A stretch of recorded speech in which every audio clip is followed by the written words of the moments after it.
৭ মাসের প্রেগনেন্ট অবস্থায় আজ স্বামীর সাথে শারীরিক সম্পর্কে রাজি হয়নি বলে আমার স্বামী ইমন আমায় ধাক্কা মেরে বলল, তোমার তো সব চলে আরোহী, আমি কিছু বললেই তোমার যত বাহানা। স্বামীর চাহিদা মেটাতে না পারলে বিয়ে করার কি প্রয়োজন ছিল? এভাবে বলছো কেন ইমন? সব আমাকে চালাতে হয় বলেই চালিয়ে নিচ্ছি। কষ্ট হলো এই আমাকেই করতে হয়। তোমরা কেউ কি আর এগিয়ে আসো? তাছাড়া তুমি তো জানো ডক্টর আমাদের কয়েক মাস ইন্টিমেট করতে নিষেধ করেছে। এখন বাবা হতে চলেছে তুমি, এবার তো একটু ধৈর্যশীল হও।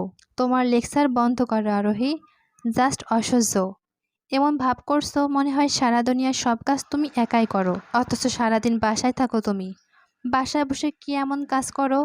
সারাদিন তো শুয়ে বসেই দিন পার করো। আসলেই বাসায় বসে আমি কি এমন কাজ করি? স্বামীর এহেন কথায় আর জবাব দিতে পারলাম না। মুচকি হেসে পাশ ফিরে শুয়ে পড়লাম। ভরা পেটা নিয়ে ঘর মোছা অবধি শুরু করে যাবতীয় কাজ একা হাতে সামলাতে হয় আমাকে। এরপরও শ্বশুর বাড়ির কারো মনে নাগাল পাওয়া যায় না।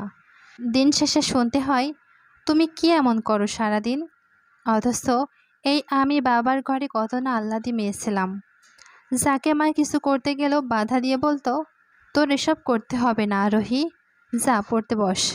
বাবা মায়ের অবাধ্য হয়ে ইমনকে ভালোবেসে বিয়ে করেছিলাম আমি। সময়ের সাথে সাথে আগে সে ভালোবাসা তার ফুরিয়ে গিয়েছে। সেও সবার মতো কৈফিয়ত চাইছে।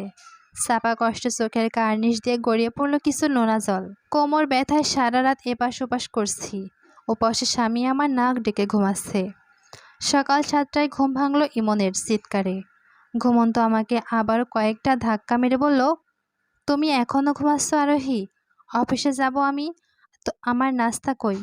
নাকি তাও তোমার ডক্টর দিতে নিষেধ করেছে? আমি তড়িঘড়ি করে উঠে বসলাম। অপরাধীর ন্যায় মাথা নিচু করে বললাম, সরি, সারা রাত ঘুম হয়নি। শেষ রাতে কখন যে ঘুমিয়ে পড়লাম, ইস এত বেলা হলো, খেয়াল করিনি। তুমি একটু অপেক্ষা করো ইমন, আমি কিছু একটা করে দিচ্ছি তোমাকে। হয়েছে, এখন আর দরকার নেই, ঘুমাও তুমি, আর উঠতে হবে না। ইমন আর দাঁড়ালো না, রাগ দেখিয়ে চলে গেল না খেয়ে। পাশ থেকে শাশুড়িও কথা শুনিয়ে বলল, এ বাড়িতে সব কিছু এখন যার যার মন মতো চলছে। আজকাল আমার ছেলেটাকে খেতেও দিচ্ছে না ঠিক মতো। এই মেয়ে না খেয়েও মারবে আমার ছেলেটাকে। আমি শুনেও কিছুটি বললাম না। এসব রোজকার দিনেই শুনতে হয়। এসব এখন অভ্যাসে পরিণত হয়েছে। আমি উঠে দাঁড়ালাম। টের পেলাম শরীরটা কাঁপছে, মাথা ঘুরছে, তবু অসুস্থ শরীর নিয়ে সব কাজ আমাকেই করতে হবে। সকালে নাস্তা তৈরি করে খাইয়ে আবার সব কিছু গুছিয়ে নিতে নিতে দুপুর হয়ে গেছে। আমার আর এখন অবধি খাওয়া হলো না। এরই মধ্যে শ্বশুর গরুর পা এনে দিয়ে বলল, এগুলো দিয়ে আজ একটু তেহারি করিও বৌমা, আমার মাথাটা চক্কর দিচ্ছে। সব কিছু গুছিয়ে দিয়ে আজ শাশুড়ি মাকে বললাম, আম্মা আজ রান্নাটা একটু আপনি করে দিবেন, আমার গা গুলিয়ে আসছে। বাচ্চা কাচ্চা আমাদেরও হয়েছে বৌমা, এতটুকুতে এত ভেঙে পড়লে চলে? এত কাজ ফাঁকি দেওয়ার বাহানা খুঁজে না তো সবসময়। সারাদিন তো ঘুমিয়ে ঘুমিয়ে পার করলে, এখন রান্নাটাও আমাকে দিয়ে করাতে চাও বৌমা? শাশুড়ির কথা শুনে চোখ মুছে রান্নাঘরে আসলাম আমি। আজ মায়ের কথা খুব মনে পড়ছে। মিস ইউ মা, সত্যি তোমার মতো কেউ না, কেউ হয় না। সন্তানের মলিন মুখের মর্ম মা ছাড়া কেউ বোঝে না।